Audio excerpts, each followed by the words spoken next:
Brothers and sisters, I would like to spend a few minutes on some long-term measures also that we need to think about in this context.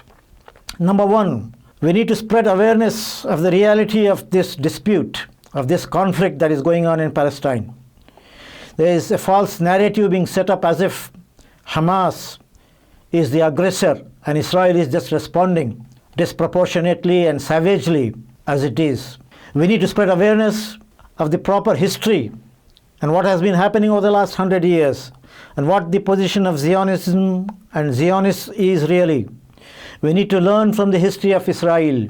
Bani Israel have been discussed and detailed at length, their transgressions and their misdemeanors have been, and their crimes have been counted in detail in Quran, and we need to know what this race truly is.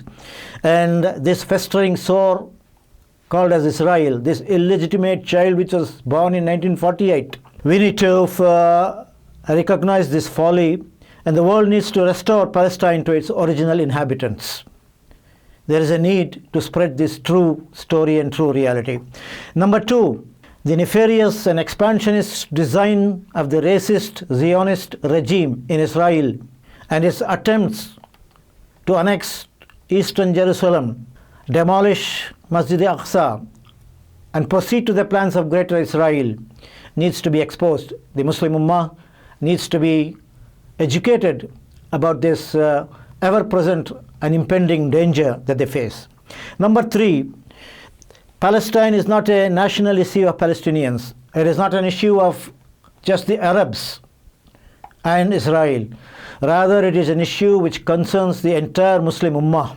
It is a part of the faith of Muslim Ummah. This is our first Qibla, to which the Prophet and his followers turned their faces for 14 years during their prayers. This is the third holiest shrine for Muslims. This is the place from where Prophet ascended on his famous trip of Miraj after leading the congregation of prophets in prayer. This is the place regarding which so much of barakah has been mentioned in Ahadith and Quran. Hence, we need to realize that this is not an issue just of Arabs. This is a matter of faith. This is a matter of importance for the entire Muslim Ummah. And also, we need to realize and explain to the world that this is a question which faces the conscience of the entire humanity. If you are not for injustice, if you are not to turn a blind eye against aggressors, and if you want to restore peace and justice in the world, this is the most outstanding example, the most outstanding case of injustice. And it's a duty of all peace and humanity-loving citizens of the world to realize this and to work towards ending this crisis. We also need to understand that Muslim Ummah needs to stand united in this hour of crisis, especially. United we stand, divided we fall. It is a pity the attitude of Muslim rulers and governments, not the ordinary people, but the governments and rulers, the kings and the sheikhs that are ruling the Muslim countries. Quran says, وَمَا لَكُمْ لَا تُقَاتِلُونَ فِي سَبِيلِ اللَّهِ وَالْمُسْتَضْعَفِينَ مِنَ الرِّجَالِ وَالنِّسَاءِ وَالْوِلْدَانِ الَّذِينَ يَقُولُونَ رَبَّنَا أَخْرِجْنَا مِنْ هَذِهِ الْقَرْيَةِ الظَّالِمِ أَهْلُهَا وَاجْعَل لَّنَا مِن لَّدُنكَ وَلِيًّا وَاجْعَل لَّنَا مِن لَّدُنكَ نَصِيرًا.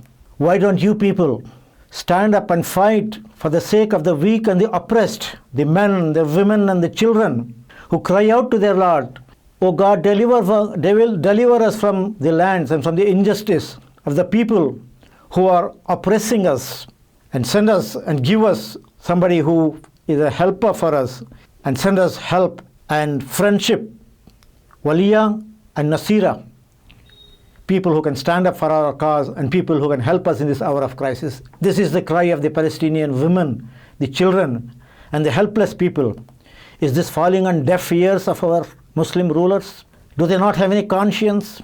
Don't they feel it is their responsibility with their standing armies and wealth, hundreds of times more than what West or Israel has, and with their sophisticated armies, should they not be coming to the help of Palestinians?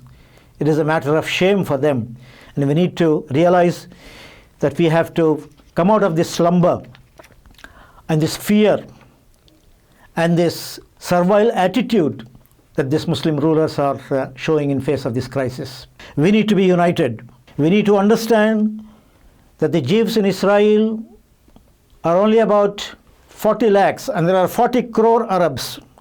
The ratio of 1:99. And you need to also understand that the ratio of Muslims to Jews all over the world is again about 1.5 crore Jews to 175 crore Muslims. Again, one Jew for about 99 Muslims. It is such a pity that in spite of such overwhelming numbers and resources, human and material, we are facing this ignominy and disgrace that this dagger of Israel is thrust into our chest and it continues to bleed to this day. There is a need to bring unity amongst us. There is a need to, the Muslim nations can bring a lot of pressure on US and West. We are about 25% of the population. We have about 54 countries.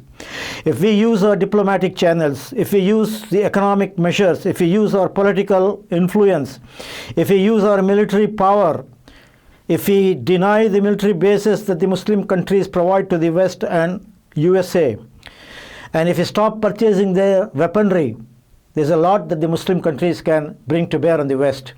And we have to make it clear to America and its allies that if they want to continue supporting Israel, it is going to be a very heavy price that they have to pay. Friends, we also need to understand as a long-term measure that we have to be independent, we have to be self-reliant, we have to be self-sufficient. We have to concentrate on the growth, on the education, on the development, on the industry in our Muslim lands. Unfortunately, we see today Muslims in our rich countries, they depend for everything.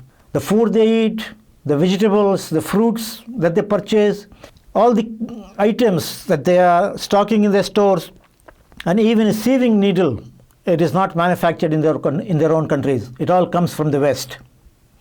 There is a need to understand that we have to develop our own potential. And it is only by uniting ourselves, it is only by coming together and standing as one, we can assert our voice, we can put some pressure, and we can gain a rightful place in the Committee of Nations. फ़िरक़ाबंदी है कहीं और कहीं जाते हैं, क्या ज़माने में पनपने की यही बातें हैं। गुबार आलूद है रंगो नस्ल है बालों पर तेरे, ऐ मुर्ग़े हरम उड़ने से पहले पुरफ़िशां हो जा. We have to get over this strife and differences and racial and linguistic and geographic discriminations that we have created amongst ourselves so that we can rise as one voice. एक हो मुस्लिम हरम की पासबानी के लिए नील के साहिल से लेकर ताबखा के काशगर.